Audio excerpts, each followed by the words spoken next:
बजने ने बिस्मिल्लाहिर्रहमानिर्रहीम।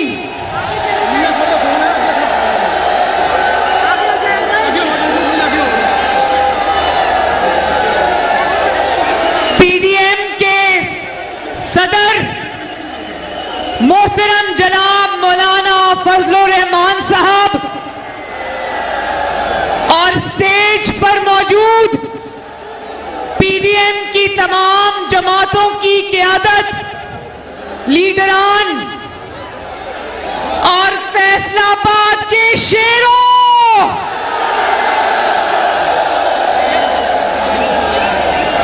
आपको मोहम्मद नवाज शरीफ की तरफ से अस्सलाम वालेकुम। आपको मोहम्मद शहबाज शरीफ की तरफ से भी अस्सलाम वालेकुम। और आपको आपकी बेटी, आपकी बहन मरियम नवाज शरीफ की तरफ से भी अस्सलाम वालेकुम।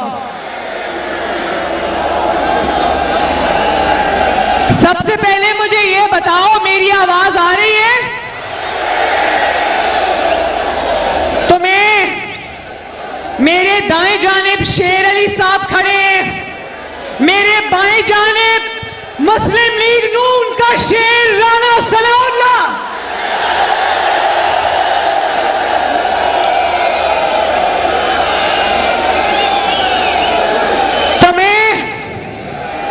मैं शेर अली साहब को और राना सनाउल्लाह साहब को ये अर्ज करना चाहती हूं कि मैं आपसे छोटी हूं, भले आप यहां खड़े हो लेकिन कुर्सियों पे बैठ जाएं। यहां पर शेर अली साहब को कुर्सी दे दें प्लीज।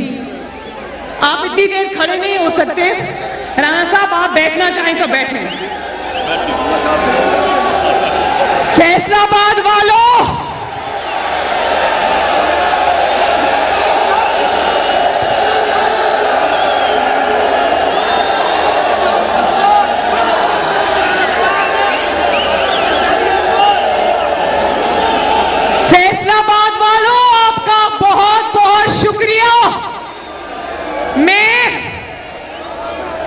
मैं फैसलाबाद की हदूद में 5 बजे एंटर हुई थी और मैं जलसा गाह में 8:30 बजे पहुंची हूं।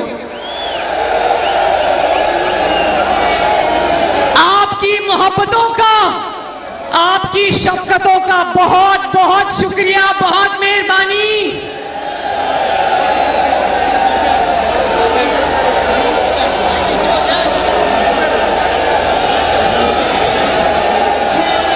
सबसे पहले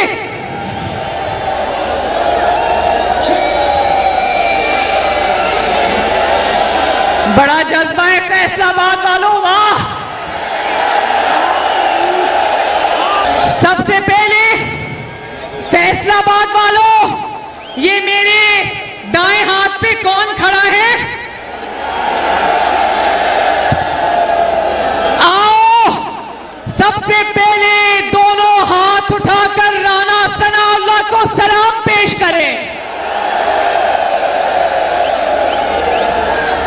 हेरोइन का जाली मुकदमा भुगता, जेल की तपते हुए फर्श पर सोया, लेकिन नवाज शरीफ का ये शेर ना झुका, ना बिका, ना डरा।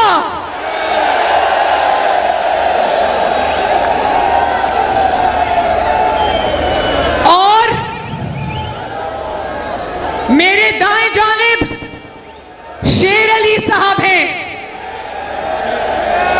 आबिद शेर अली की बीवी की वफात हो गई, वो पाकिस्तान नहीं आ सका, ना झुका ना बिका, कायद के साथ आज भी डट के खड़ा है। फैसलाबाद वालों, आपको शाबाश, आपने ऐसे बेटे पाकिस्तान को दिए हैं।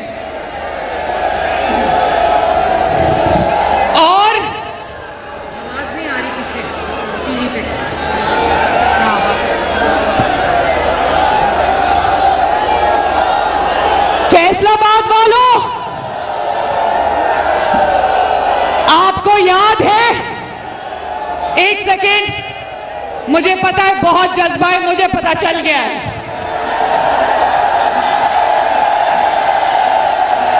सुनाना चाहता हूँ, एक नारा लगाना चाहता हूँ, वोट को इज्जत दो, वोट को इज्जत दो, वोट को इज्जत दो, वोट को इज्जत दो। फैसलाबाद वालों, आप सबको याद है ना कि नवाज शरीफ ने एक बात कही थी, जब नवाज शरीफ पर जुल्म हो रहे थे, जब नवाज शरीफ से इंतकाम लिया जा रहा था, तो नवाज शरीफ ने एक बात कही थी। नवाज शरीफ ने कहा था, मैं अपना मामला अल्लाह ताला पे छोड़ता हूं। और जब नवाज शरीफ ने अपना मामला अल्लाह ताला पर छोड़ा, जब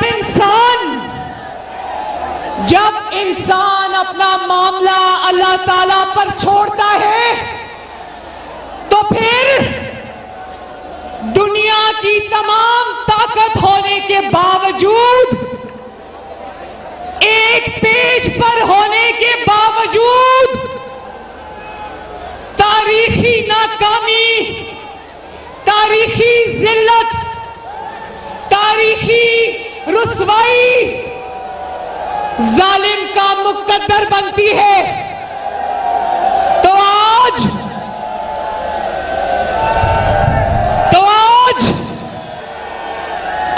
बताओ फैसलाबाद वालों, खल्के खुदा से सवाल पूछना चाहती हूं, मुझे जवाब दो कि क्या आज नवाज शरीफ के मुखालिफिन को अल्लाह ताला ने इबरत का निशान बनाया या नहीं? हाथ उठा के गवाही देते हो? मैं बताती हूं कैसे। एक एक करके, ये जरा म्यूजिक बंद करें प्लीज, म्यूजिक बंद करें प्लीज। आज फैसलाबाद के सामने एक एक करके सब चीजें रखूंगी, जिसके बाद ये पता चलेगा कि जिसने अपना मामला अल्लाह ताला पे छोड़ दिया, अल्लाह ताला ने उसको किस तरह सुरखरू किया और जालिम को अल्लाह ताला ने नाकाम और नामुराद कर दिया ताकत के बावजूद। तो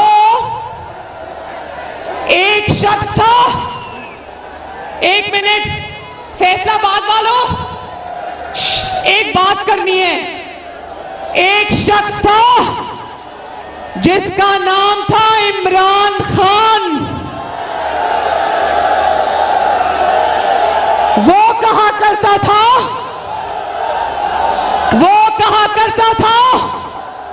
जब आटा महंगा हो जाए तो समझ लो वजीर आजम चोर है।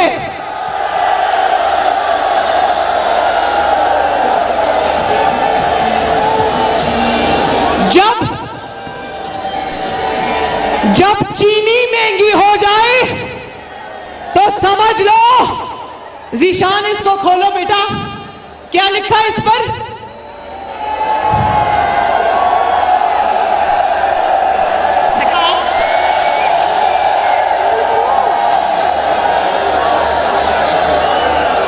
जब बिजली और पेट्रोल की कीमतों में इजाफा हो तो समझ जाओ कि वजीर आजम चोर है। नवाज शरीफ के दौर में चीनी 50 रुपए किलो थी, आज सिर्फ 3 साल के बाद चीनी 120 को भी क्रॉस कर गई। तो फैसलाबाद वालों बताओ चोर कौन हुआ? नवाज शरीफ के दौर में रोटी 2 रुपए और फिर 5 रुपए हो गई।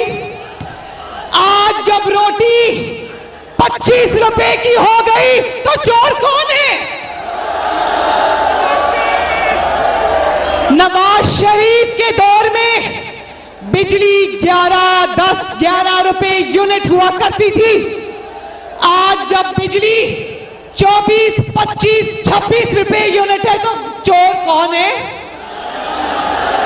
कौन है चोर? आज नवाज शरीफ के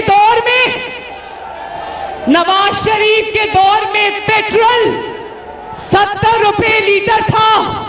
आज पेट्रोल 138 रुपए लीटर है तो चोर कौन है?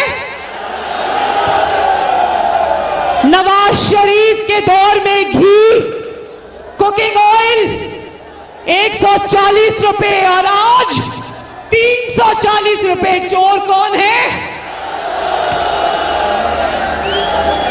और आज, सिर्फ आज ही पेट्रोल महंगा, डीजल महंगा, कुकिंग ऑयल महंगा, तारीख की बुलंद तरीन सतह पर डीजल, पेट्रोल। और आप जानते हो ना फैसलाबाद वालों, मुझसे ज्यादा आप जानते हो, हलाल रिस्क कमाने वाले हो, आप जानते हो कि जब डीजल और पेट्रोल महंगा होता है तो दुनिया की हर चीज महंगी होती है।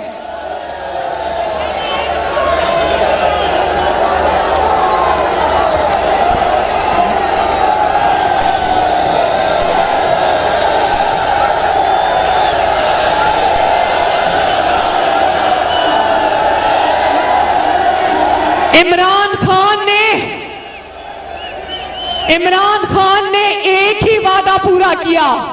पता है कौन सा वादा? इमरान खान ने जो वादा पूरा किया वो यही था कि मैं इनको रुलाऊंगा। उसने पूरी कौम को रुला दिया। आज घरों में बैठी खवातीन, बुजुर्ग, कमाने वाले मर्द, बच्चे सब इमरान खान को झोलियां उठा उठा के बद्दुआएं दे रहे हैं। बिजली का बिल दे तो पेट्रोल डलवाने के लिए पैसे नहीं, अगर पेट्रोल डलवाए तो दवाई के लिए पैसे नहीं, अगर रोटी खाए तो गैस का बिल देने के लिए पैसे नहीं। तो नवाज शरीफ साहब ने मुझे फोन किया आज जब मैं फैसलाबाद के रास्ते में थी। उन्होंने कहा मेरी तरफ से भी अवाम से हमदर्दी का इजहार करना,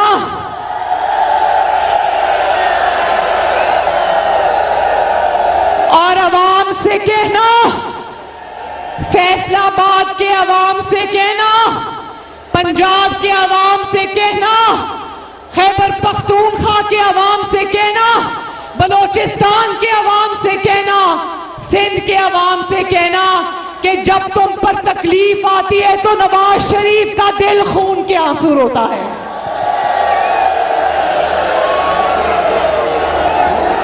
और फिर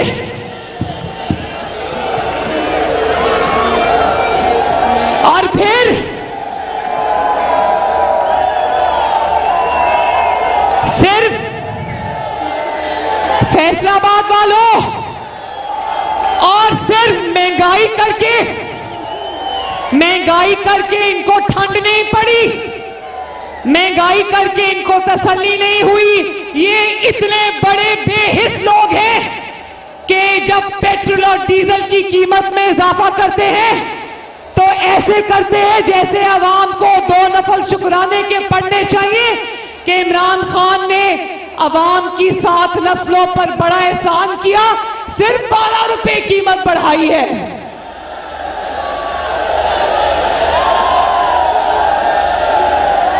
इतने ज्यादा बेहिस हैं कि इनके वज़रा अवाम के निवाले गिनते हैं। कहते हैं अवाम को सबक इनके वज़रा ये देते हैं कि 10 चीनी के दानों की बजाय 8 खा लो, 2 पर सब्र करो, 2 रोटी की बजाय 1 रोटी खा लो, सब्र करो। तो मैं चंद लाइनों में फैसलाबाद वालों, मैं अगर चंद लाइनों में आपको इमरान खान की 3.5 साल की कारकर्दगी का खुलासा समझा दूं तो जरा गौर से सुनना। तुम्हारी 3.5 साल की कारकर्दगी की दास्तान सुन लो।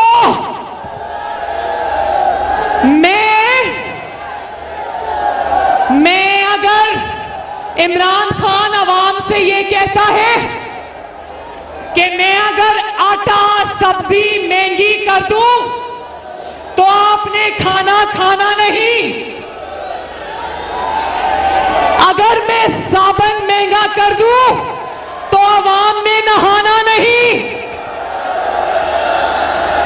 अगर मैं पेट्रोल और डीजल महंगी कर दूं तो आपने कहीं आना जाना नहीं, अगर मैं बच्चों की फीस और किताबें बढ़ा दूं तो आपने अपने बच्चों को पढ़ाना नहीं,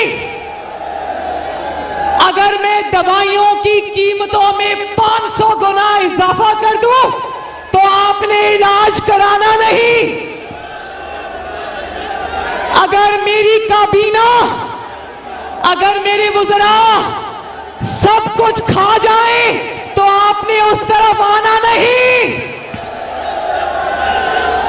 पिछली हुकूमतें चोर थी, आपने इससे आगे जाना नहीं। डट कर झूठ बोलते हुए मेरे वुज़रा आपने शर्माना नहीं। तारीख की बदतरीन करप्शन स्कैंडल्स चुप, आपने किसी को बताना नहीं। और फिर इस वक्त पूरे मुल्क में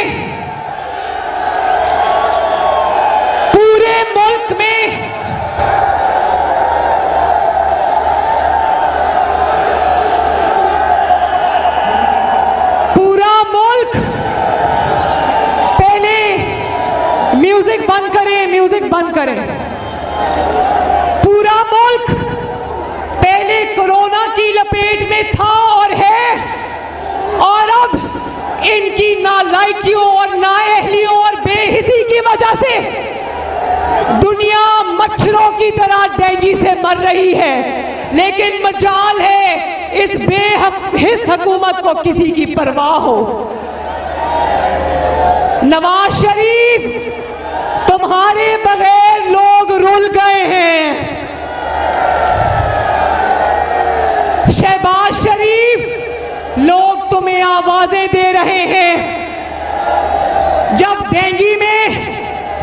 डेंगू में स्प्रे कराने वाला आज कोई नहीं, जब शहबाज शरीफ की तरह अस्पतालों के दौरे करने वाला आज कोई नहीं, शहबाज शरीफ की तरह सड़क पे खड़े होकर आवाम में आगाही पैदा करने वाला आज कोई नहीं। और आज जब कोरोना का जिंदगी बचाने वाला इंजेक्शन ब्लैक में 7-7 लाख रुपए का बिकता है तो लोग शहबाज शरीफ और नवाज शरीफ को आवाजें देते हैं।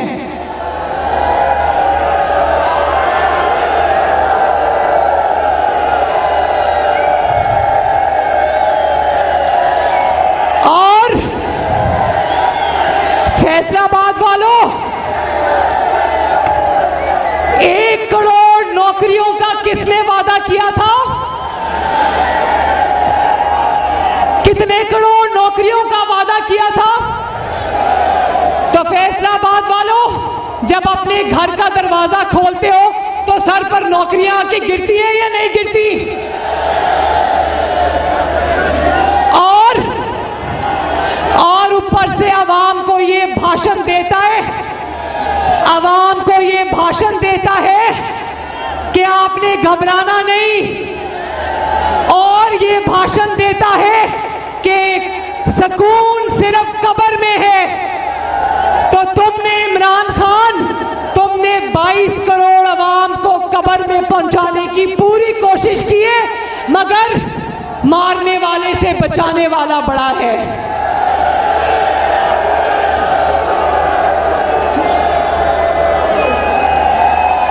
फैसलाबाद वालों, कारोबार करने वालों, तजारत करने वालों, इमरान खान की हुकूमत का ये हाल है कि गर्मी आती है तो बिजली गायब, सर्दी आती है तो गैस गायब,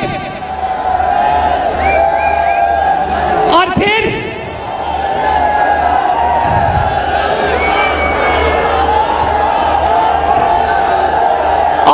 कहते थे, इमरान खान कहता था नवाज शरीफ चोर है, मुस्लिम लीग नून चोर है। तो आज मैं फैसलाबाद को गवाह बना के कहना चाहती हूं कि वक्त ने साबित किया कि नवाज शरीफ और शहबाज शरीफ से बड़ा पाकिस्तान की हिस्ट्री में कोई दयानतदार नहीं आया। अल्हम्दुलिल्लाह नवाज शरीफ के एहतसाब से पहले इकामा निकला, फिर जस्टिस शौकत अजीज सदीकी की गवाही निकली, और फिर मरहूम जज अरशद मलिक निकला। और जानते हो ना बरतानिया के कोर्ट ने कह दिया कि शहबाज शरीफ के ऊपर मनी लॉन्ड्रिंग साबित नहीं हुई। तो मैंने शहबाज शरीफ साहब को कहा, गाड़ी में बैठे थे, मैंने उनको कहा अंकल आपको मुबारक हो, आपको अल्लाह ताला ने इंटरनेशनल सादिक और अमीन बना दिया। और अब इमरान खान की चोरी की दास्तानें सुन लो। फैसलाबाद वालों, जानते तो आप सब हो, लेकिन एक बार फिर सुन लो। इमरान खान की हुकूमत का तारीख का सबसे बड़ा 122 अरब का LNG का डाका, आज जिस वजह से आपको महंगी बिजली मिल रही है, जिसकी वजह से आज लोड शेडिंग हो रही है, वो इसलिए हो रही है कि इमरान खान और उसकी ATMs ने जानबूझकर, जानते बूझते देर से LNG मंगवाई और महंगे दामों मंगवाई। आपकी मेहनत और खून पसीने की कमाई इमरान खान के दोस्तों की जेबों में गई, जिसकी वजह से आज आपको महंगी बिजली मिलती है। तारीख का सबसे बड़ा आटा स्कैंडल, तारीख का सबसे बड़ा चीनी स्कैंडल, तारीख का सबसे बड़ा पेशावर रैपिड बस स्कैंडल। मैं जितने भी स्कैंडल्स गिनवा दूं, यकीन करो रात के 12 बज जाएंगे, इमरान खान की करप्शन की दास्तानें खत्म नहीं होंगी। और मुखालिफीन पर नैब को इस्तेमाल किया, नैब के जरिए इंतकाम लिया, और अपनी बारी आई, जब अपना हिसाब किताब देने की बारी आई तो नैब का पूरा कानून ही बदल दिया। तो भाई तुम नैब का कानून उड़ा दो, तुम उसके चेयरमैन को एक्सटेंशन दे दो, तुम अपने आप को और अपने बुजुर्ग को अब इत्तेसाब से नहीं बचा सकते। नवाज शरीफ ने, शहबाज शरीफ ने, मुस्लिम लीग नून ने, तमाम लीडरान ने 3-3 नस्लों का हिसाब दिया। और जब तुम्हारी बारी आई तो क्या कहकर चुप कर गए कि मुझे जो गैर मुल्कियों से तोहफे मिले हैं, मैं उनकी तफसील अवाम को नहीं बता सकता, क्योंकि वो गैर मुल्की सरबराह नाराज हो जाते हैं। तो फैसलाबाद वालों, मुझे इस बात का जवाब दो कि जब तुम उन गैर मुल्की सरबराहान से तोहफे लेकर जेब में डाल रहे थे, उस वक्त तुम्हें किसी का ख्याल नहीं आया?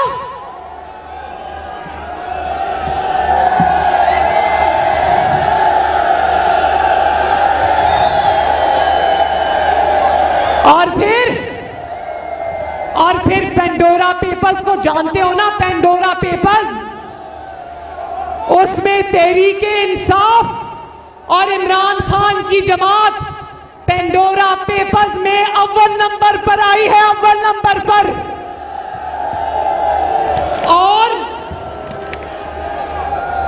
और हमें कौम को क्या सुनने को मिला? कौम को सुनने को मिला कि इसमें इमरान खान का नाम नहीं है। तो फैसलाबाद वालों, मुझे जवाब दो, कभी सुना है? एक मिनट, बड़ा जरूरी जुमला है, जरा सुनना। कभी सुना है कि चोरों का जो सरदार है वो ईमानदार है? जरा मेरे पीछे बोलो, इमरान खान को आवाज जानी चाहिए कि चोरों का जो सरदार है वो ईमानदार है? हरगिज नहीं। तो अब कहां है वो जेआईटी? कहां है वो जेआईटी के हीरे? कहां है वो जस्टिस खोसा जिसने इमरान खान को कहा था कि नवाज शरीफ के पास दरखास्त मेरे पास लाओ, मैं फैसला करता हूं? और फैसला हुआ, नवाज शरीफ को उठाकर वजीर आजम की कुर्सी से बाहर किया। फैसलाबाद वालों, कहां है वो? कहां है वो टीवी पर है जान पेंडोरा पेपर्स पर? कहां है वो 4000 टॉक शोज जो पनामा पेपर्स पे मीडिया से करवाए गए थे? कौम इंतजार कर रही है, कौम इंतजार कर रही है।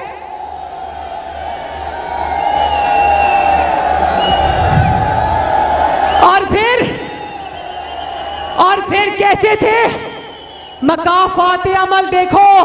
फैसलाबाद वालों, उसका मकाफाते अमल देखो कि कहता था कि नवाज शरीफ जब वजीर आजम था तो गैर मुल्कियों के सामने चिट से पढ़ता था, और आज अल्लाह मुझे माफ करे, ये चिट से भी गलत पढ़ता है, चिट से पढ़ता है और गलत पढ़ता है। और नवाज शरीफ के वक्त में तो फॉरेन पॉलिसी ऐसी थी कि पाकिस्तान में, दुनिया भर में पाकिस्तान में इन्वेस्टमेंट आ रही थी, सीपेक बन रहा था, दूसरे मुल्कों के सरबराह चलकर पाकिस्तान आ रहे थे। और इसकी फॉरेन पॉलिसी क्या है कि मोदी मेरा फोन नहीं उठाता और जो बाइडेन मुझे फोन नहीं करता।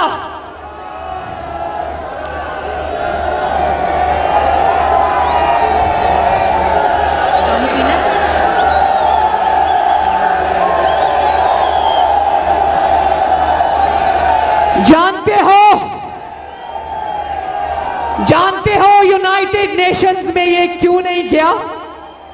यूनाइटेड नेशंस में ये इसलिए नहीं गया कि कोई दुनिया के मुल्क का सरबराह ना इससे हाथ मिलाने पर तैयार था, ना इसको मिलने पर तैयार था। और फिर दुनिया में ये इज्जत है कि अमेरिकन टीवी पर बैठकर लोग ये कहते हैं कि इमरान खान की इज्जत, इमरान खान का इख्तियार इस्लामाबाद के मेयर से ज्यादा नहीं है। और फिर इसकी अकल देखो, इसकी अकल देखो, गैर मुल्कियों को इंटरव्यू देने बैठ जाता है और जब वो सवाल करते हैं कि जो बाइडेन तुम्हें फोन नहीं करता तो शर्मिंदगी से मुंह नीचे कर लेता है। इसको ये समझ नहीं आती कि ये इमरान खान की बेइज्जती नहीं करवा रहा, ये पाकिस्तान की बेइज्जती करवा रहा है।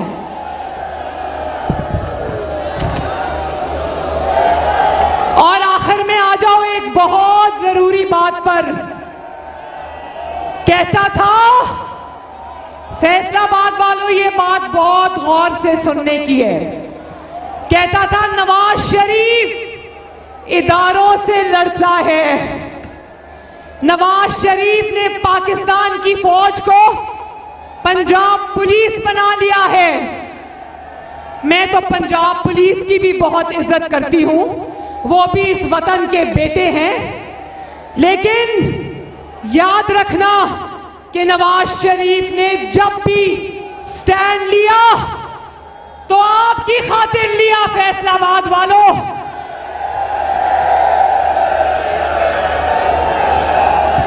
नवाज शरीफ ने जब भी स्टैंड लिया, जब भी टकराव हुआ, तो वो पाकिस्तान के अवाम की खातिर हुआ,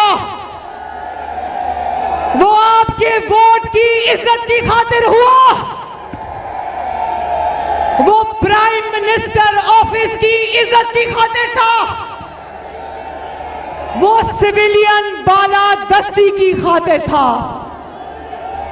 और फैसलाबाद वालों, नवाज शरीफ ने सिर्फ स्टैंड नहीं लिया, नवाज शरीफ ने उस स्टैंड की इतनी बड़ी कीमत अदा की है। उस स्टैंड की पादाश में नवाज शरीफ ने अपनी 3 हुकूमतें गंवा ली। कितनी हुकूमतें?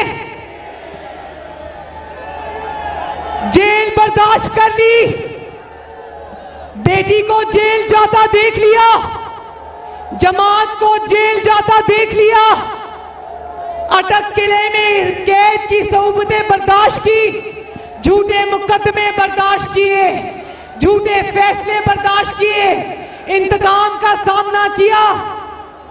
और इमरान खान की बारी आई,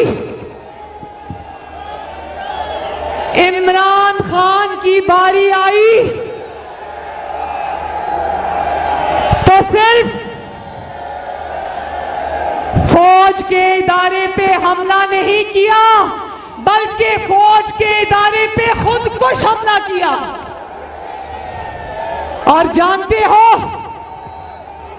अपनी बारी आई तो उस एक शख्स को कुर्सी पर रखने के लिए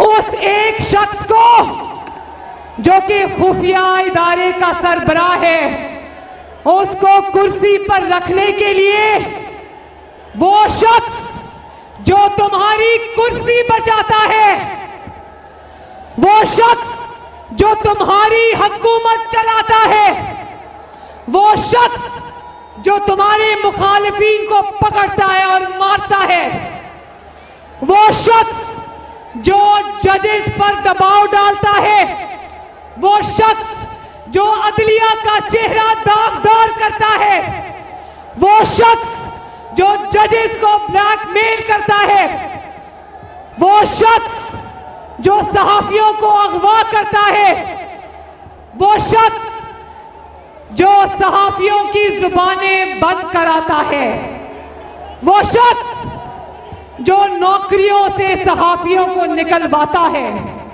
वो शख्स जो तुम्हारे लिए चैनल्स को बंद कराता है, वो शख्स जो तुम्हारे लिए डब्बे भी उठवाता है और इलेक्शन चोरी भी करता है।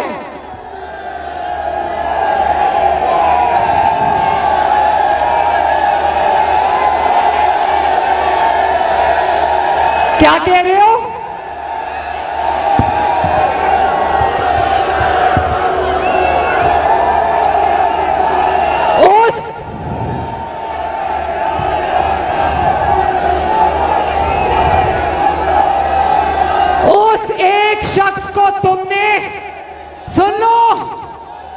बहुत जरूरी बात है पाकिस्तानियों, उस एक शख्स को जो तुम्हारा माई बाप है, तुमने उसको ओहदे पर रखने की खातिर पाकिस्तान की अफवाज को तुमने पूरी दुनिया में तमाशा बना के रख दिया। उस एक एक शख्स की वजह से फौज में होने वाली तमाम तकर्रियां हवा में लटक गई। क्या कसूर था? क्या कसूर था उन ऑफिसर्स का जिनकी तकर्रियां तुम्हारे इस अफसर के साथ हुई थी? किसी ने कराची जाना था, किसी ने पेशावर से आना था। क्या कसूर था उन अफसरान का जिनका तमाशा तुमने पूरी दुनिया में बना के रख दिया?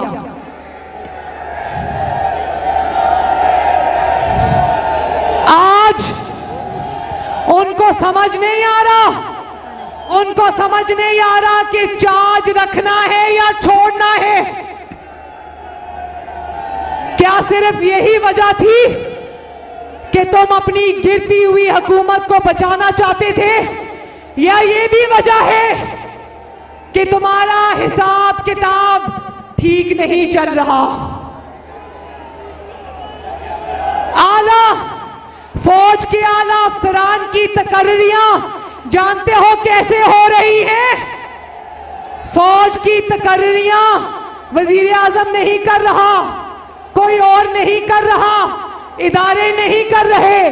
फौज की तकर्रियां जिन भूत कर रहे हैं।